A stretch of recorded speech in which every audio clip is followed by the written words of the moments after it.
Hi everybody in our group. My voice is starting to come back, so I thought I'd at least try one of the videos today. And I'm also trying out a new app on my phone, so hopefully you're seeing me in the right orientation this time, and I'll check it out afterwards to make sure everything's good. So I thought I'd start with a fun fold from class that I missed on Monday when I had no voice. So this is a cute little purse card. So we're making a purse out of the Memories and More cards and envelopes.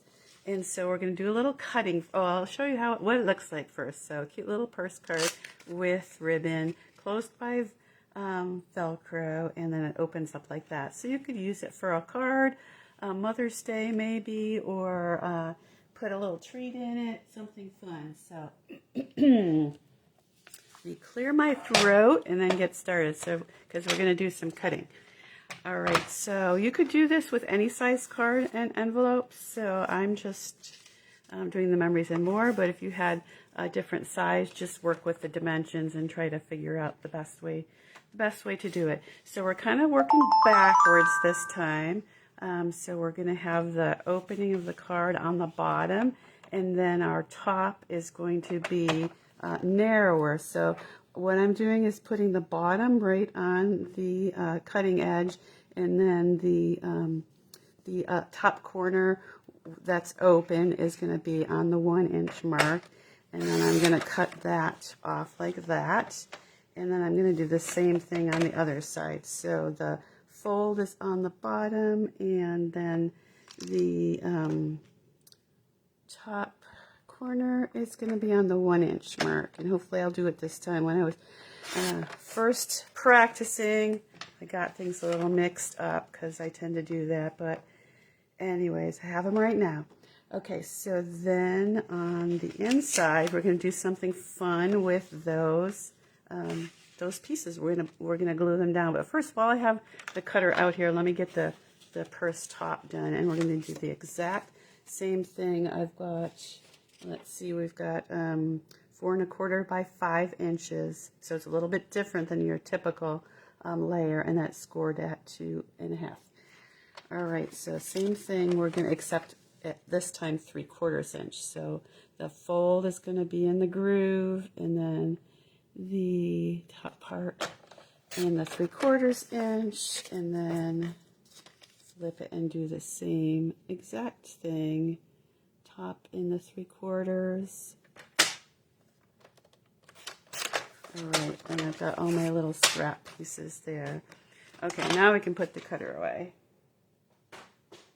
Okay, so what I did, and I got this idea from my friend Lissa, so I have her to thanks for this cool project. Play around with these little scraps if you want. You don't have to. If you want to decorate the inside of your card and get them in the right orientation, and then it kind of makes the inside look a little pretty with all that pretty paper that we cut off.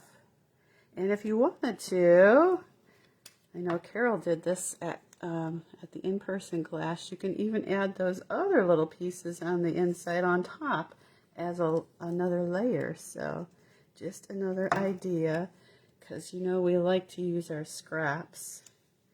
And get this on the right side here.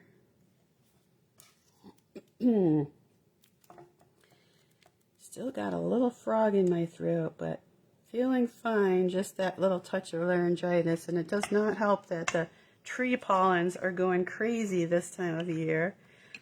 Our flowering trees are out. Now I don't have my sentiment here because it is at camp getting ready for the retreat, but I do have my flower stamps, because we're going to use, we have a fun make and take at the retreat. We're going to do a little seed packet card with this zinnia, and I do have the Simply Zinnia stamp set here in bundle. So I just put a little bit of the flowers on the bottom there.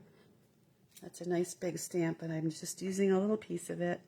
And then this one, the single zinnia, I just stamped kind of randomly all over the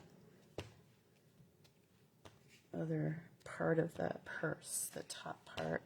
And do go off the edge because it always looks better when you go off the edge when you're stamping. So that's why I put my grid paper down, or I could just use my chamois and wipe it off the mat. Either way. Okay, now I've got my pieces here. You can see how it's coming together. But before I do any gluing, sentiment would go there. I'm going to put the ribbon on. So let me find ribbon. And I don't have hardly anything prepped because I was busy setting up at camp today. But we are using, I believe, 8 inches of ribbon. And the nice thing about this, it's gold satin edged ribbon, which is retiring. I'm so sad. The nice thing about that ribbon is you can color it with the blends markers. And I have my peacock and my calypso. So we're doing calypso for this this sample. And so easy with your blends, or you can just run it across your ink pad if you don't mind waiting a little extra time for the ribbon to dry. Okay, and I didn't do it right to the very edge because that part's going to be hidden anyways. So let me grab some adhesive here, and I'm using an old retired adhesive, sorry. I'm using up all my supply, my old supplies here.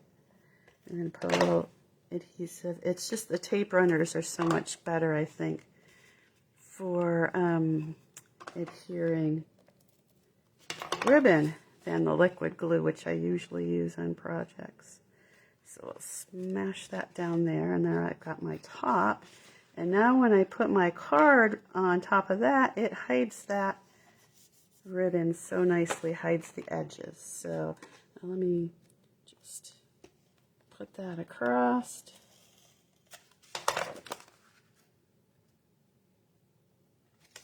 And that will be almost ready to go. 2 more things we need. We need some Velcro. So I get these little Velcro dots at Walmart, and they're, what are they called? They're thin, clear fasteners because they're thin enough that you can mail them. And they're inexpensive too. So we need one of each type. And I don't think it matters which goes where, but usually I'll stick them together to begin with. So the Velcro part is towards each other, and the sticky part is on each end. And I want it, the Velcro to be where a purse closure would be. So I'm putting it there, and then there, and now it opens up like that. Okay, that's done. Now one more thing. I want to put a little decorative touch there. If you had a big button, that would look nice. Let's see, I'm going to grab some of these Petal Pink and Pretty Peacock foiled gems, they're called, and they are really pretty. And take your pick tool, and we'll put one down in the center, and then put a bunch around the edges. I think 5 or 6 should do it. I'm going to try to get away with 5 because I've been using these so much. I'm running out.